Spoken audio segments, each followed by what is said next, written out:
Mbote na bino nyonso na ye lisusu na affaire Noela Madinga nga na yebisaka bino ke bopesa nga mingi bongo kopesa nga sentiment na motema te parce que ce sentiment leki na affaire ebebisaka makambo koyeba pe koyeba kosala jugement de fond te koyeba kosala analyse malamu te bongo mpo na nini parce que bongo nde ezali centre eza lokola processeur ya nzoto mobimba yango moto ezala etretaka bainformation nyonso parce soki bongo na oza na ki ya moke eza na problème yango na osenga matisa mwa ki na yo mpo opesanga mayele na yo mpo toyeba kosalela yango awa na banalize esalamaka awa soki omoni bato ebele bakoki machine mpo oya makasi te na ki donc okoka réfléchir bien te ah toi on a besoin bata bongo ce n'est pas seulement le fait de parler français qui va faire qui va te donner un qui élevé ou bien cotation qui n'est à likolo mais mutu muso ko réfléchir na lingala muso réfléchir bien yango nde bato na bango besoin o réfléchir na kikongo mo réfléchir kitoko to no besoin o réfléchir na chiluba mais mutu na e fonctionner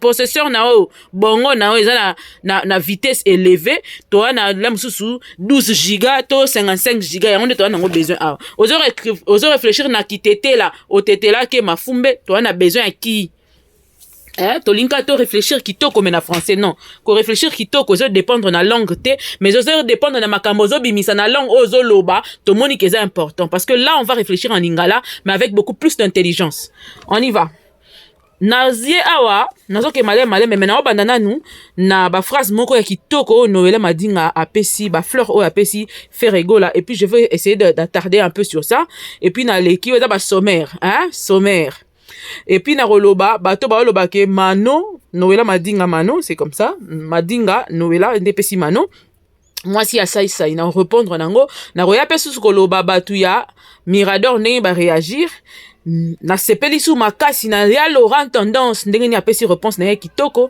sai mutu am aider pour que ni na voyage je suis tout à fait d'accord makambo ya Sylvie bongo donc na nango bongo mena ko bana na ordre to lobi ke to bana marambu il y a éloge par rapport à Ferré. Je n'ai même pas vu beaucoup de gens faire plusieurs analyses sur ça. Pendant qu'il y a un qui est important à lobby par rapport à Ferré, c'est un bon témoignage de Ferré parce que t'es belé, balobarake, oh Ferré, père irresponsable, ainsi de suite. Bon, ça n'a que Ferré, la banne belé, à Sangisa Bangou. Peut-être qu'à Kokande ko gérer, Nani, comment elle s'appelle? La fille, sa fille, moi nanae, autiko, ayoki sagaye, amoroso ni boy. Moi wana.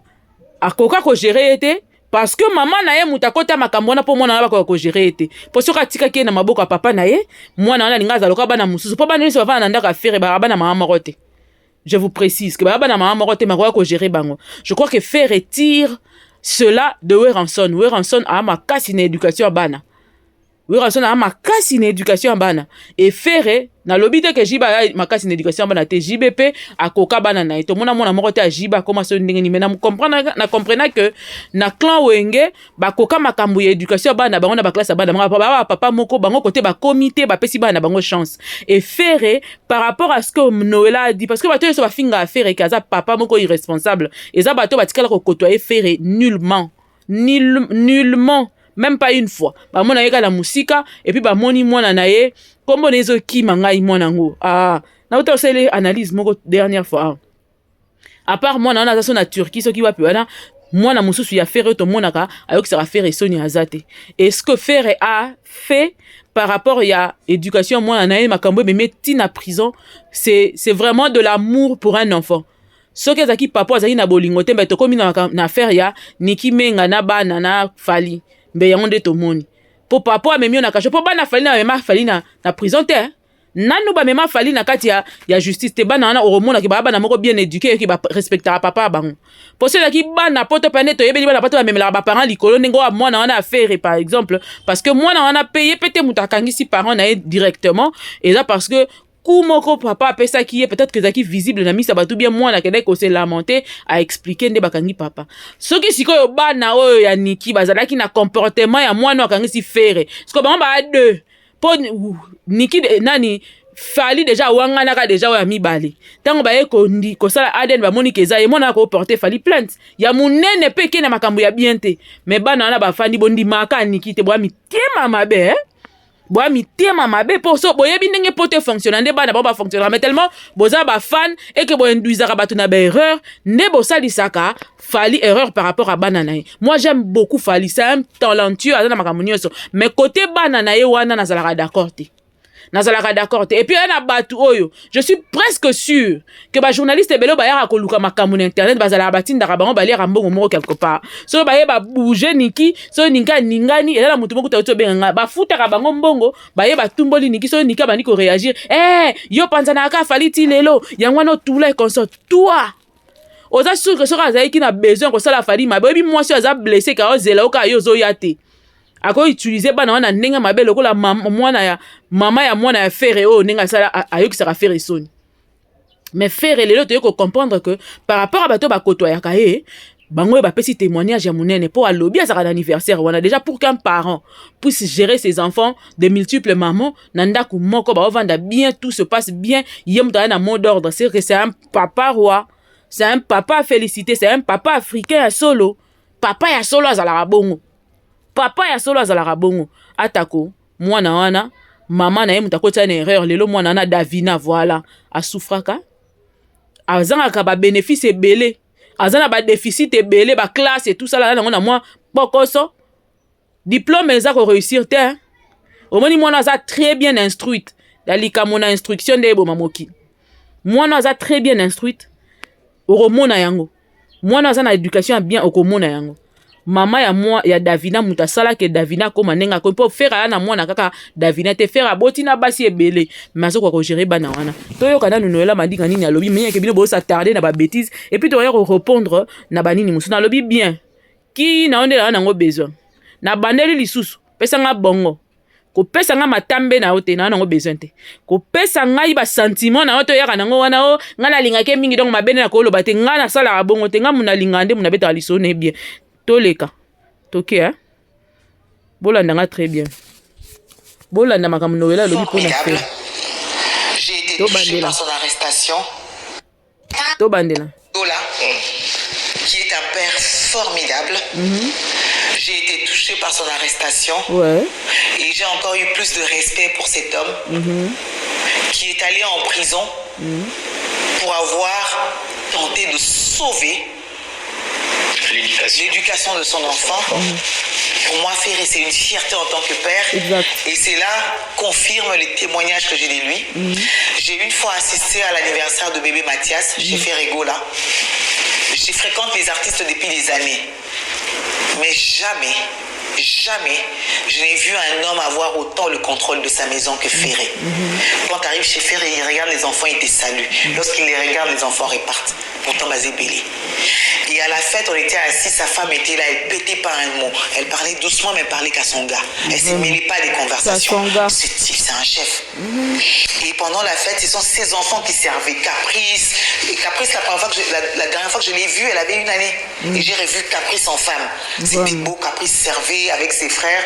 Mais Ferré dirigeait la fête avec ses yeux. Lorsqu'il regardait, les choses bougeaient d'un coin vers un autre. Il est né pour être papa, en plus d'être artiste. Bravo. Beaucoup d'amour. On est africains. Nos enfants, on a notre manière de les éduquer.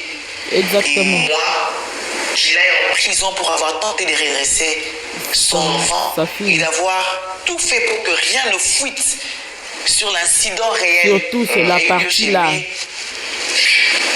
Surtout la partie. Merci beaucoup, Noël Madinga. Il fait rigoler aussi, prépare son concert de Stade de Martyrs. En 2023, Ah. Oui, nous sommes en juin, juillet, en tout cas, date pénale. Et là, juin, le 23 juin. Bonne chance, c'est bien. J'ai trouvé qu'il commençait à vaincre sa timidité. Déjà, à Zoma qui n'a carnaval, c'est étonnant, hein, faire sous la pluie. C'est bien, c'est bien, c'est bien. Voilà, merci beaucoup, mesdames. Donc, Bissonio Sotoyo qui témoignage à Noël Madinga. C'est parmi les journalistes qui fréquentent aussi. Bazupe ton ya ko fréquenter batouana baza ebele na lobite keza yemoko po bino bozala rawana tellement likamuna ki o une instruction ndem te ça biso problème. C'est ce qui nous mélange et qui nous pose des problèmes pour rien. C'est ce qui nous sépare pour rien pendant que c'est quelque chose qu'il faut juste comprendre et puis faire passer. Donc, na lobby bien que Aza parmi les journalistes ba côtoyer ba musiciens et que Ayebi si Aza peut sa témoignage c'est avec son cœur et surtout la partie là j'avais toujours dit ça. Chaîne nanga na ko munene te bino bolinga nga bino mbo sepela na balise nanga bo sabona ka bo partager ka bo tindela ka batu bo comprendre que donc faire changer manière de penser na kati ya musala kaka soki bozo soutenir misala ya bien. Bozo comprendre so bozo temps on a bien soutenir misala ya bien dès ko permettre biso to ke liboso to convaincre planète mobimba que au Congo il y a de ces personnes qui réfléchissent mieux, qui peuvent aussi faire des débats, tenir des débats de débats constructifs devant plein de gens, devant plusieurs personnes au bino bokanza ki ba banza me ba na ba onka bato. Donc, surtout la partie là, j'avais toujours dit ça depuis le début de la vie. Ah, le fait que bakangi papa, avant di paya na kobolo, oebi kobolo, donc veut dire ba misala na ba contrat na ba kamno baby pona moi na moko, mais c'est un amour, c'est un père qui a de l'amour énorme pour cet enfant là.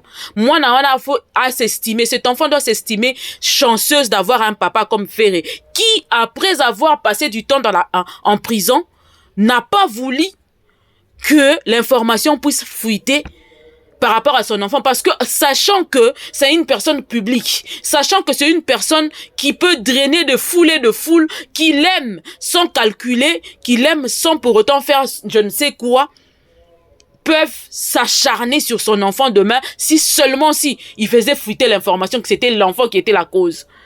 Ce papa a dû mentir à tout le monde. Papa Oyofer a Tsepeli, il a accepté de mentir à ses fans seulement pour créer une place à son enfant. Parce que cet enfant aujourd'hui, si Ferré avait fait fuiter l'information que c'est à la base c'était son enfant qui l'a emmené en prison, cet enfant serait mal vu devant ses fans, même devant ceux qui ne sont pas ses fans. Et ça serait comme ça pour toute une vie. Ça serait comme ça pour toute une vie. Et voyant la grandeur, voyant le danger que la fille courait, papa boyi andimi avala na kachole muso banda kolela. Aembeli yango na nzembo po kolela ma ya miso ezalaki. Mais andimi likola bolingo eleki likola bolingo nyo c'est papa na mwana bakabonaka te. Papa na mwana bakabanaka te. Faire go la coup de chapeau, bisous à toi. Na baki c'est le likola o ma divola va pese. Tu es un papa qui sait protéger son enfant malgré une bêtise. Papa est solo à Zabongo parce que c'est ce papa qui doit protéger son enfant. Moi, à un certain âge, ne pourra peut-être pas comprendre les bêtises qu'il est en train de faire ou les dommages causés à ses parents. Mais quand tu le protèges, tu le sauves de ses dangers ou tu le sauves de ce qu'il est en train de créer, de minimiser ou de réduire les dangers que l'enfant est en train de causer. Demain, cet enfant-là, quand il va comprendre les choses, il va t'aimer plus. Il va t'aimer plus. C'est cette fille-là, de Ferré, sera la fille qui va plus aimer son père. Parce que papa n'a pas koti kachopo nanga. Papa n'a pas eu contrat na baby liko nanga. Pendant qu'il était en train de marcher pendant qu'il signer ba contrat, oye boko la kabiso. Oye bomba kabiso. Papa kati yango. A koti kobolo. Mais papa boyi.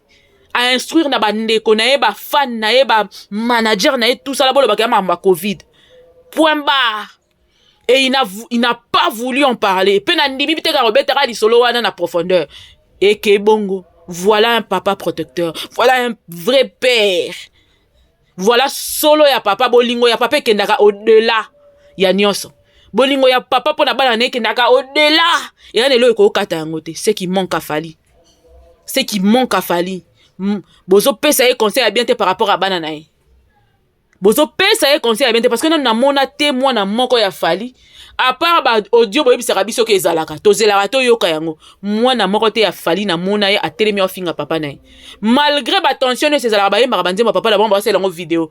Po ba ko s'appelle le quoi Davina ba basali nzembo ya Ferré pona ke sala makelele parce que baza libre ko pona nzembo ya Ferré to ya moto nyonso.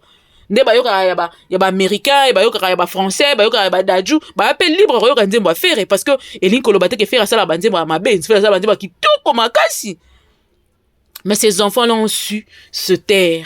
Ces enfants-là, nde ba na bolingo mingi par rapport à papa bango, que papa bango linga bango. Bana ba souffrir na manque d'amour par rapport à papa bango, manque d'affection par rapport à Fali. Ça c'est sûr, ça se voit même. Nga papa owanga ninga ti 17 ans pour ba ko sala Aden pour ya kondima. Donc, on peut féliciter quand même Niki par rapport à Moussala Salaka. bo félicitaka ye po soki azalaki lokola mama ya Davina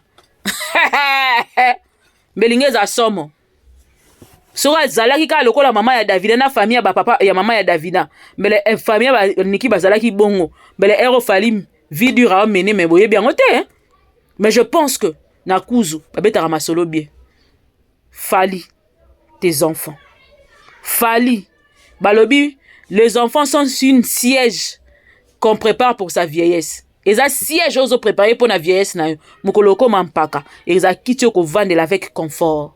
Nde banana. Balobi moi cité hein. Balobi moi cité.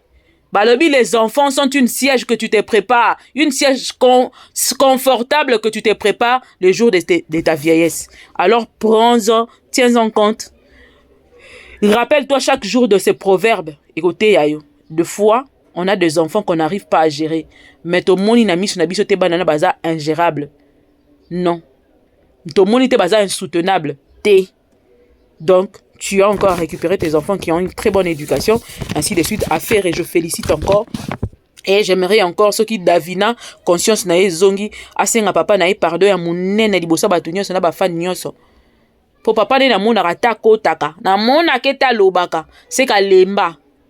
Omoni robot na mobali musuna mwasi musubu ameno video ti otsundele pe mwana otiki onka lolenge wana mais une chose est vraie mwana zaka mwana na bunda pona ndenge nyoso sala pour récupérer mwana na yo et kozala quelque chose de bien makasi. Donc on ferme la parenthèse, c'était du côté Ferregola. D'ailleurs je profite de l'occasion pour vous informer que Ferregola prépare son stade le 23 juin qui va se passer très bien, ça je suis sûr. Jésus de nuances te donne la confiance na yo voix qui toque tikape marketing to promo et ça la marketing pour que permettre business to zalawana on a peine resomba bien à quoi assister tout à la comment ça va se passer. Je crois qu'il y aura pas de mort hein. C'était pour taquiner donc c'est un peu ça papa. Ferregola na lingaka yo mingi bien que makambo ya dynastie ezoko mandenge komi wana mais dynastie balobi eza parmi babiloko etekami malamu et ça se passe bien.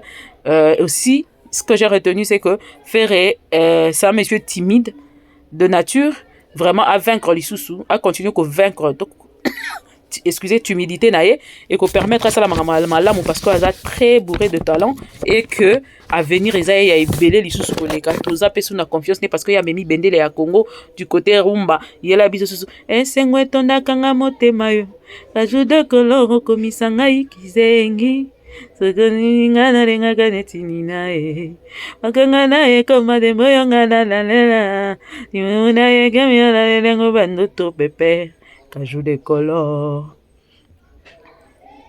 Esenga tonanga motenga tango na banzaka ala kamina ngai yeze ngani ngami sana sana negalanga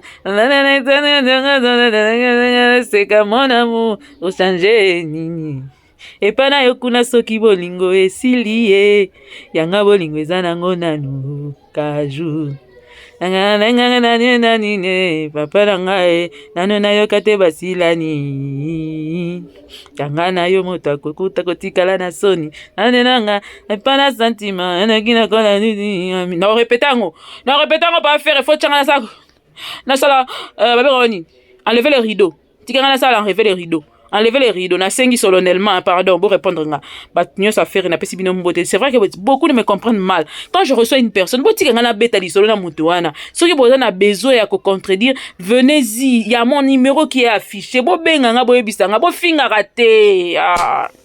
Bo baby sa maramoyo, bo zo baby sa boro yo. Ah, souci hein. Bon, to leki Naomi ya bana pesi mbote. Bolo koko, Dorcas ya yangoyo. Musala kitoko bosala penza promotion ndenge sengeli na pesi trésor kuna Moscovitch na pesi ombote bao na yebi gouvelo gaulois bosa su musala kitoko ba gaulois nyonso Elvis Yamf na pesi ombote sika pe ozali bino nyonso ba gaulois na ba gaulois nyonso na pesi bino mbote bien que ngana nga mutu ya mutu te na nkaka kosa musala na nga ndenge ka ezayelaka mais musala kitoko na bino bo simba bende la papa Hervé matasu likolo Nicolas n'a répété papa Hervé pour ngam na ça enlever les rideaux donc ata boboyi na ça la kaka bongonde toleki na esko à faire mano siko yo na côté bilobela na chorobisi oyo ezosala mawana bichorobisi oyo ezosala bichorobisi ya salité ezosala mawana c'est sale quand vous dites des histoires mofo miyokaka ntango oloba eloko miyoki aussi bongo no faire tourner yango sai na Noela Madinga bazala bamasta lelo te ça date pas d'aujourd'hui sikoyo ntango bando basala bamusique bar kuna bazalaka kangu te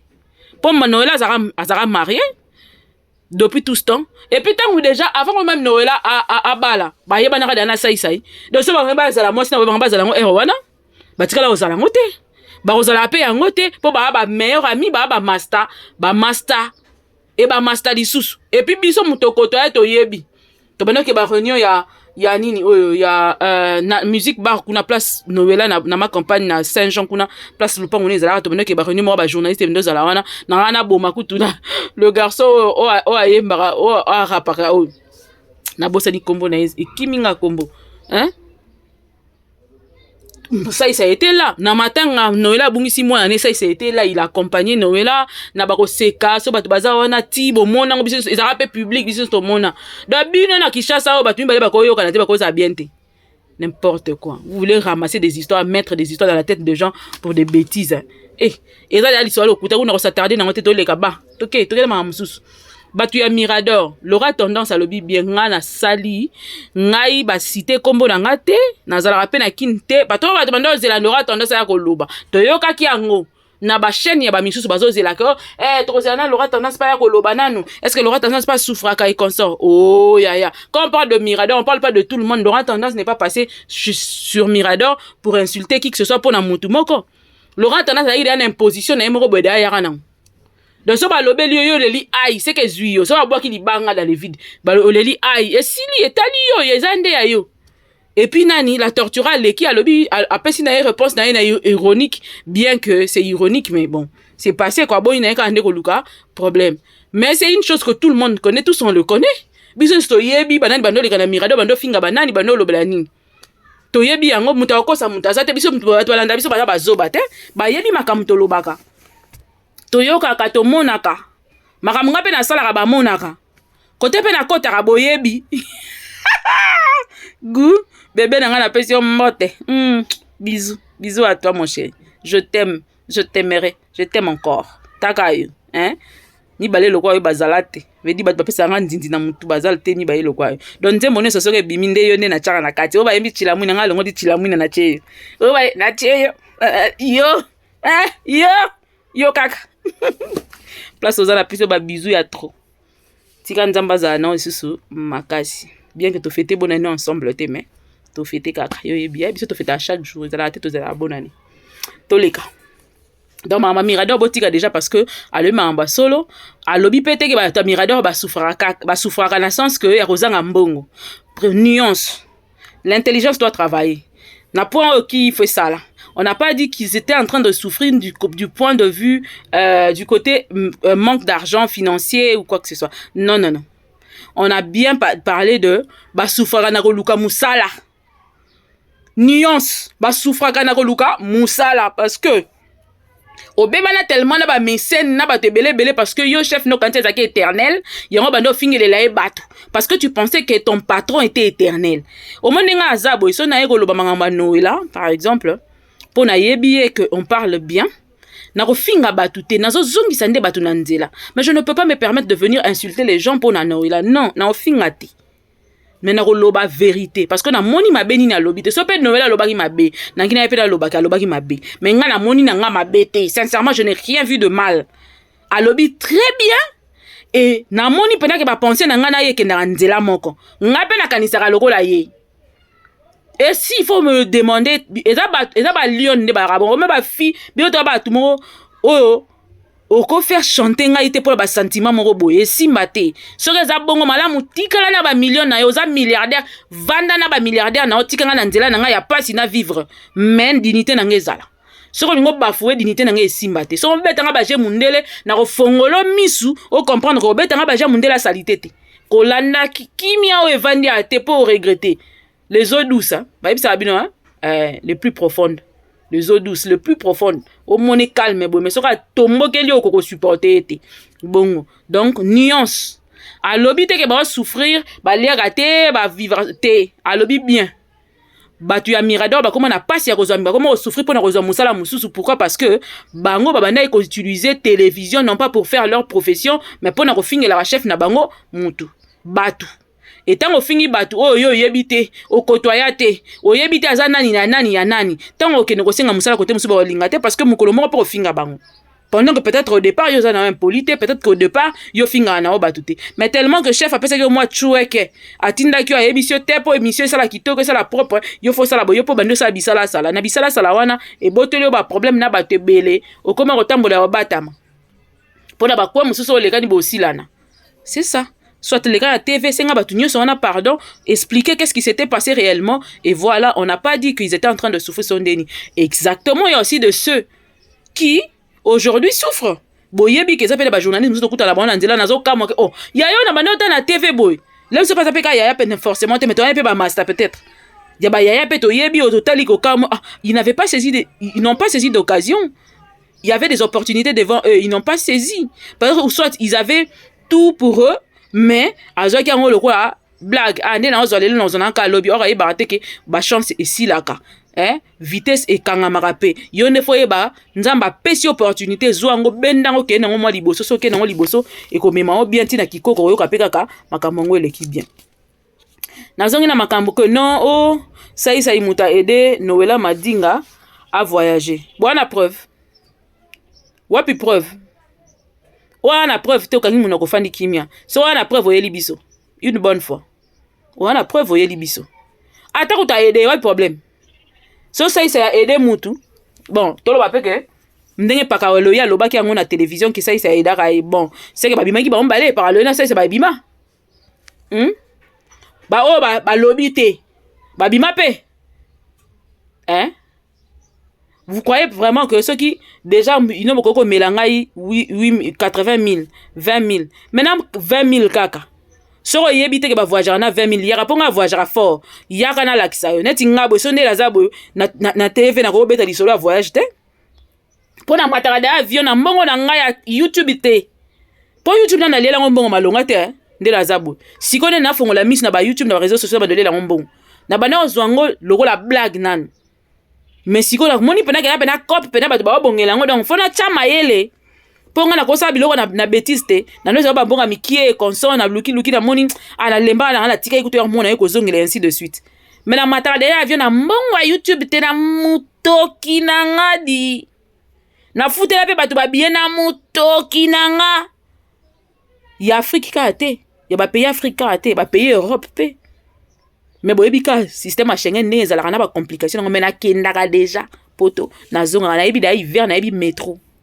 Et elle le elengi sangati izate mais non yo beta di solo te donc so zala na 20 000 na yo voilà problème mais reduka visa ya nga na diriger na opesa visa zala kana compte bancaire et vimba o yenga na opesa visa na relakisa na opesa visa te mais na relaxer ni reçoit visa facilement vous comprenez et c'est ça fait quoi si j'ai aidé une personne pour avoir visa na ba mbongo na ye madinga na ba mbongo na ba compte ya solo ba roboya opesa visa pour piai ba procédure pe ba sala biso sto yebi nezala so côté ba boyela nga na yebi solution na kosala o ya Congo mboka ba solution to kozwela o solution so ekutu masse de tambo na moteur a Toyota bonde nité donc on a possibilité donc botika biloko la botika biloko a dormir debout so ki pe tata na o mama na yo ndeko na yo alingia mona nani oyo ça il pas aider a mona ye ba kosala ngo pe ba kosili sa ba kosape mo sina mobilité.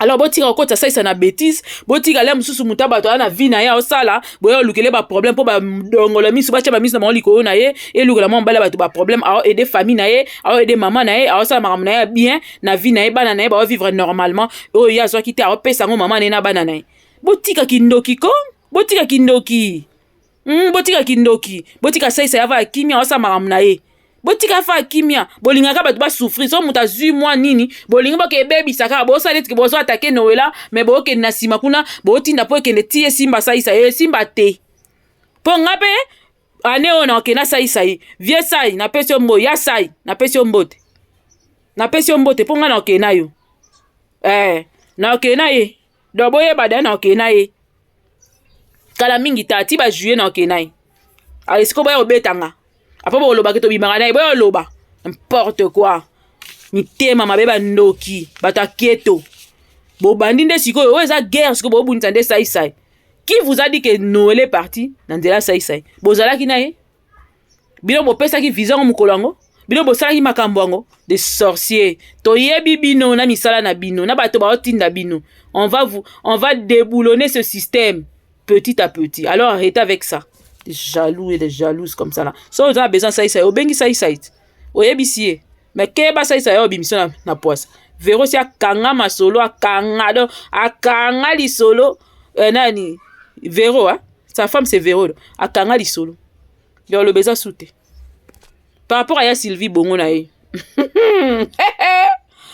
pour la na teli bino ba capture nango ate d'ailleurs kuti ya reçoit te kende bo betaka Noël madinga botala wana ba photo ne ya Sylvie azo commenter namona akuna mingi bilonda badada o namona ka Sylvie bongo bilonda namona ka pe nani barabara ndimbi ba journaliste belé namona ba commentaire na bien o senti pas ba solo la lisolo mais na commentaire c'est que na privé za neni ya mami il est là soro a posté mia nesi na mia we na tongo ba posta ki yeboye ba a publier ba commenter siko muto afinga ki yo na ba commentaire na ye ya ba photo na yo commenter ya mami ya Sylvie bongo na mano batikala jamais ko fingana jamais c'est n'importe quoi muto olo banga za lokuta isalamate. Je peux vous donner des preuves. Si vous avez besoin de preuves, vous commentez dans les commentaires preuves. On peut s'habiller. Laurent tendance à péci calcul naï. Et nanenga ma bête, nanenga bien. Ya Gisèle, please. Avant fongo la caméra ou ça la live ou ça là qui, tu devrais prendre le temps de vérifier. Vous avez attendre où il y a vérifier pena bien autant la sur les anines. Et puis pire moutouya. Camo Lopez, bébé Bercy, assis ici déjà, Macamo. Et puis, dans le lobby, dans un sous lobate. Toké na mamoussou, parce que les intellos évoluent, hein. Les intellos évoluent et puis discutent de sujets saillants qui font l'actualité. Tu as discuté par batu, tu as profité au niveau de mon nani, au kena simana, au beta babor, tu as osé la mouta loba, po bino bon, ni karabino ka bongo. Yango l'équipe na maïle mbala 3. Pour la nini, vous aimez parloter avant de vérifier. So mutaye lui information avant banda loba quoi que c'est ça ngo lobi ke ya sala ki émission zo émission na tala yango bien zoa kiti sakanda banda ko tala émission na bo bien nyonso place moko ba fingi ezala kité il fallait pas faire ni nécessairement faire ça et puis na moni place mon côté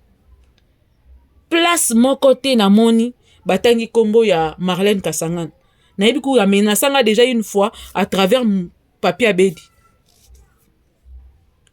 Po ngala yambaki manike répondre na poste oya komela ki manike na nini nae ngaya ngana na lelo mote obo ya kanisanga mais non mais c'est pas possible mais ce que to yozo sasa muninga bon po ba iba tikala za bambanda te ba proche ya Camo Lopez ba iba tikala za bambanda te alors vous moni que vous se contredisez vous se ridiculisez pour rien kimbana kuna na kati ezate botika obimisa ba n moko boyo on dirait obando zela ka mutati kaka na video ndiane apila o dana kin jusqu'au que na kota poto donc faut ka récupérer kaka ça so ndeni rien du tout na kishasa tozali to kumvoa mana kishasa to kobonga to koyaka ka to zongaka kande na kendala na zonga na oken ano na okene na ozonga na okepe na sai kaka ngana zo insister na okeka na sai kaka.